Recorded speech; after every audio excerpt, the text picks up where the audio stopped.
Como ganhar dinheiro TV apresenta. Outro dia eu tava assistindo uma live e o cara falou assim que quando alguém fala pra ele eu não consigo vender, eu não tenho dom, você tem o dom. Ele falou assim, cara, eu me incomodo muito quando falam de dom porque isso te protege e me ofende. Aí o cara, como assim? Ele falou, não, te protege porque se é dom, você não precisa ter, né? Porque ou você nasceu com ou você nasceu sem. Então te protege porque você não precisa correr atrás. Ah, nasci sem, poxa, que pena. É um olho azul, nasci sem, olha aí.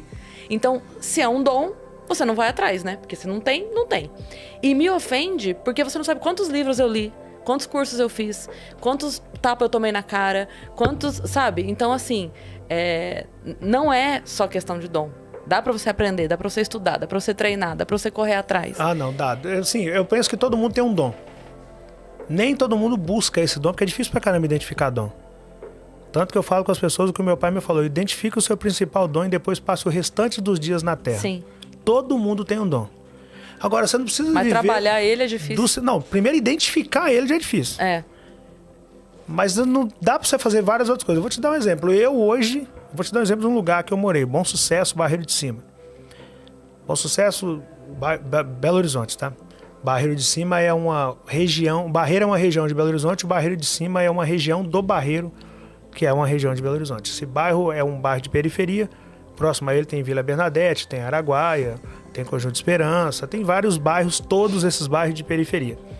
E nesse bairro, quando eu me mudei para Belo Horizonte em 94, eu mudei para esse bairro. Eu me mudei para o João Pinheiro para construir a casa do meu tio, depois me mudei para esse bairro, Bom Sucesso. E aí hoje eu sou o Rick que eu conheço, que o mundo conhece.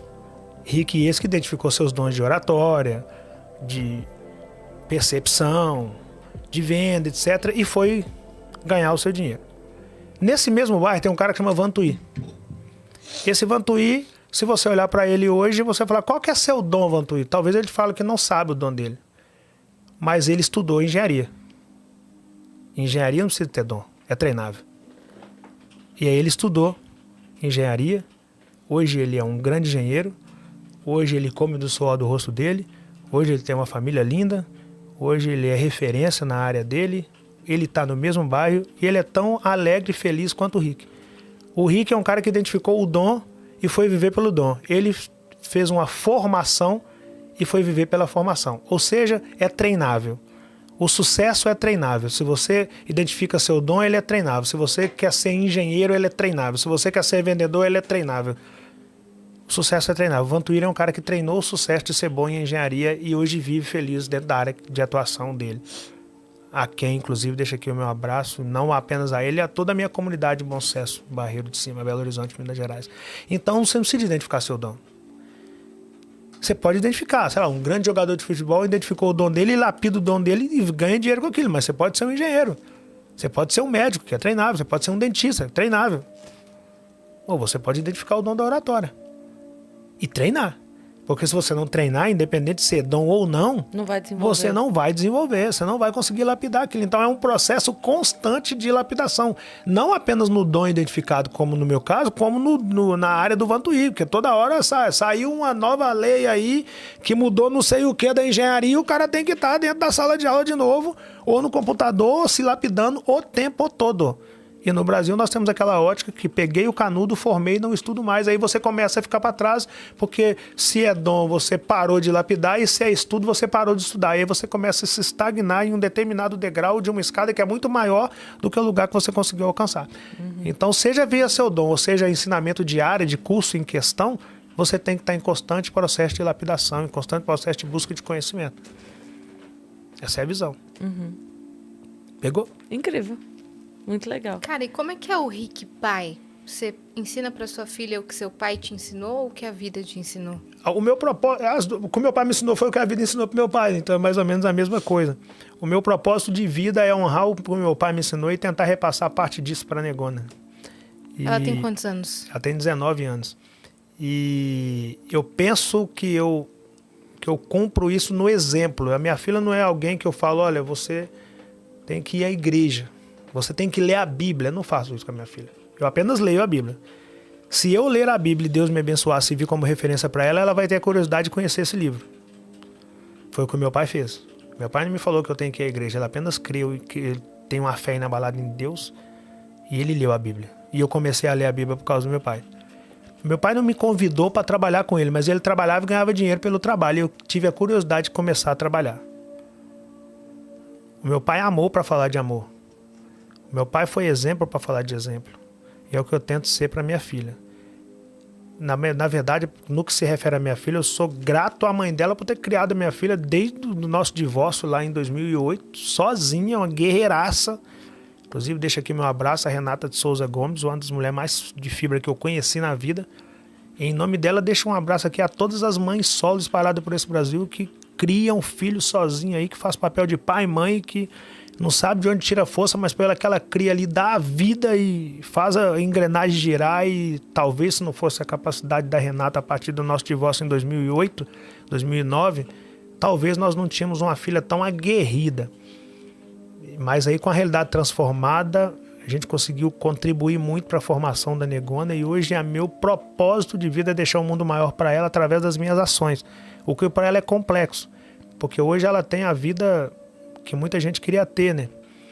E isso não pode ser motivo para que ela perca a essência de guerreira.